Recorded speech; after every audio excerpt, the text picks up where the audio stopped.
شروع اللہ کا نام لے کر جو بڑا مہربان نہایت رحم والا ہے۔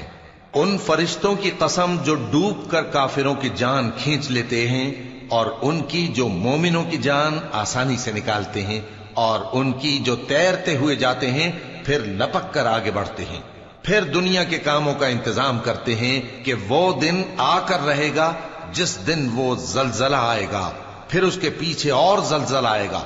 اس دن لوگوں کے دل خوف زدہ ہوں گے اور آنکھیں جھکی ہوئی۔ کافر کہتے ہیں کیا ہم الٹے پاؤں پھر لوٹیں گے؟ بھلا جب ہم کھوکھلی ہڈیاں ہو جائیں گے تو پھر زندہ کیے جائیں گے؟ کہتے ہیں کہ یہ لوٹنا تو سراسر نقصان کا لوٹنا ہوگا۔ تو بس وہ ایک ڈانٹ ہوگی، اس وقت وہ سب میدان حشر میں آ جمع ہوں گے۔ بھلا تم کو موسیٰ کی حکایت پہنچی ہے جب ان کے پروردگار نے ان کو پاک میدان یعنی طویٰ میں پکارا اور حکم دیا کہ فرعون کے پاس جاؤ کہ وہ سرکش ہو رہا ہے، پھر اس سے کہو کہ کیا تو چاہتا ہے کہ پاک ہو جائے اور میں تجھے تیرے پروردگار کا رستہ بتاؤں تاکہ تجھ کو خوف پیدا ہو؟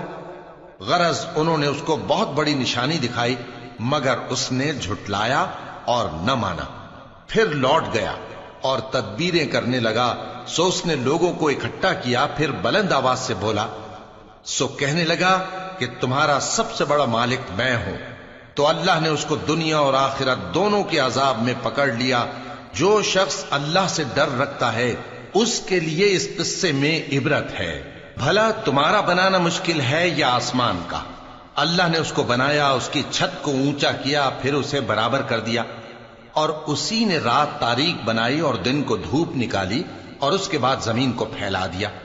اسی نے زمین میں سے اس کا پانی نکالا اور چارہ اگایا اور اس پر پہاڑوں کا بوجھ رکھ دیا۔ یہ سب کچھ تمہارے اور تمہارے مویشیوں کے فائدے کے لیے کیا۔ پھر جب وہ بہت بڑی آفت آئے گی اس دن انسان جو محنت وہ کرتا رہا یاد کرے گا، اور دوزخ دیکھنے والے کے سامنے لا کر رکھ دی جائے گی۔ اب جس نے سرکشی کی اور دنیا کی زندگی کو مقدم رکھا تو اس کا ٹھکانہ دوزخ ہی ہے، اور جو اپنے پروردگار کے سامنے کھڑے ہونے سے ڈرتا اور نفس کو بیجا خواہشوں سے روکتا رہا تو اس کا ٹھکانہ بہشت ہی ہے۔ اے پیغمبر صلی اللہ علیہ وآلہ وسلم، لوگ تم سے قیامت کے بارے میں پوچھتے ہیں کہ اس کی آمد کب ہے، سو تم اس کے ذکر کی طرف سے کس فکر میں ہو؟ اس کا منتہا یعنی واقع ہونے کا وقت تمہارے پروردگار ہی کو معلوم ہے۔ جو شخص اس سے ڈر رکھتا ہے تم تو اسی کو ڈر سنانے والے ہو۔ جب وہ اس کو دیکھیں گے تو ایسا خیال کریں گے کہ گویا دنیا میں صرف ایک شام یا ایک صبح رہے۔